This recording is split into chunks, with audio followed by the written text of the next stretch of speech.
अजगर करे न चाकरी, पंछी करे न काम, दास मलूका कही गए, सबके दाता राम। इन पंक्तियों के पीछे छिपी है एक अद्भुत कहानी, आस्था और अहंकार की परीक्षा की कहानी। एक दिन संत मलूकदास जी के मन में एक विचार उठा। क्या सच में ईश्वर हर जगह है? क्या वो बिना मांगे भी किसी को भोजन दे सकता है? अगर प्रभु कण-कण में है तो मुझे इस जंगल में भी ढूंढ लेंगे। मैं कुछ नहीं करूंगा, बस देखूंगा वो मुझे कैसे खिलाते हैं। और इसी संकल्प के साथ वे एक निर्जन जंगल में पहुंचे और एक ऊंचे बरगद के पेड़ पर जाकर बैठ गए। न मैं हाथ हिलाऊंगा, न मुंह खोलूंगा। हे प्रभु, अब सब कुछ तेरे भरोसे। समय बीतता गया, सूरज ढल गया। भूख से उनका शरीर कमजोर होने लगा, पर उनका विश्वास अडिग रहा। तभी अचानक वहां एक राजा का काफिला आया, स्वादिष्ट व्यंजनों से भरा, 56 भोग से सजा। लेकिन नियति को कुछ और ही मंजूर था।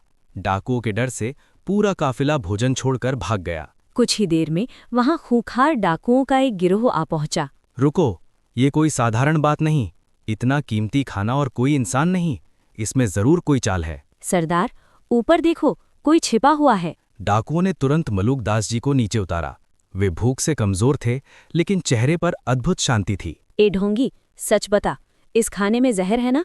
पहले तू खाएगा, अगर मना किया तो अभी सिर धड़ से अलग कर दूंगा। मलूकदास जी चुप रहे। न उन्होंने हाथ हिलाया, न मुंह खोला।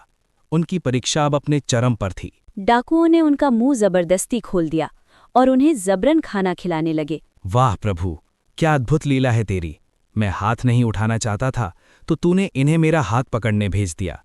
मैं मुंह नहीं खोलना चाहता था तो तूने डर दिखाकर मुंह खुलवा दिया।